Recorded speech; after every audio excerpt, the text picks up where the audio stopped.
Locomotives in the world that we live in today are very unique and they're very rare. You can actually see quite a lot of steam locomotives in our world, but you can't see anything like this. I'm Ed Dickens, Manager of Heritage Equipment, Union Pacific Railroad.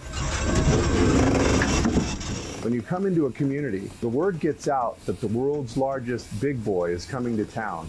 A lot of people get swept into the nostalgia back in the days when more powerful than a speeding locomotive. I always remember that when I think about how they relate to a steam locomotive and how magical it is. They can physically see everything.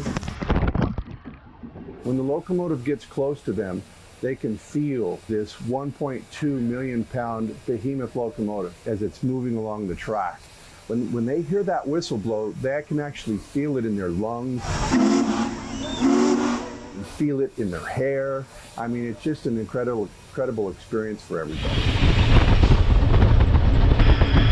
We go through the beautiful farmlands and getting into some of the trees and the cool air blowing and rivers and bridges.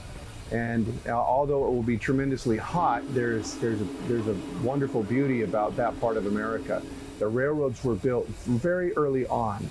So most of the development that we've experienced now has been post-railroad construction. So we get to take a very direct route in most cases. It's something that refreshes your soul. Out of the peripheral vision, you can actually see certain parts of the locomotive. That's why you're sticking your head out the window. You're monitoring the combustion of the fuel, you're monitoring your operation of the engine. Various parts are actually smoking. They are so hot, there's actually smoke coming off of parts.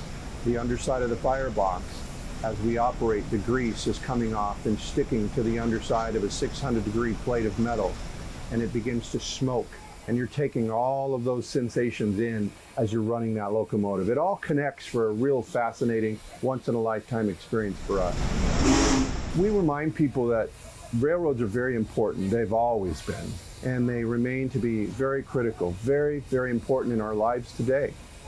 As we go through our modern lives with all the modern conveniences, the internet and the air-conditioned cars and our air travel and highway systems, the railroads, people almost forget about them. But if you watch a train go by, you imagine that everything in your life, every part of your clothing, all of your automobile, all of your home and all the building materials, every bit of that comes in one form or another is touched by the railroad, usually in a very big way. So the steam locomotive was the 1940s version of moving those trains. We want them to recognize the history and the heritage of the Union Pacific Railroad, a very, very important connection that goes back to the Abraham Lincoln presidency, a very important part in our nation's history when the nation was divided and we needed a way. The president recognized they needed a way to connect the nation, and they did it with the Pacific Railway Act. And the Union Pacific Railroad was a very strategic part of that effort and continues to be today.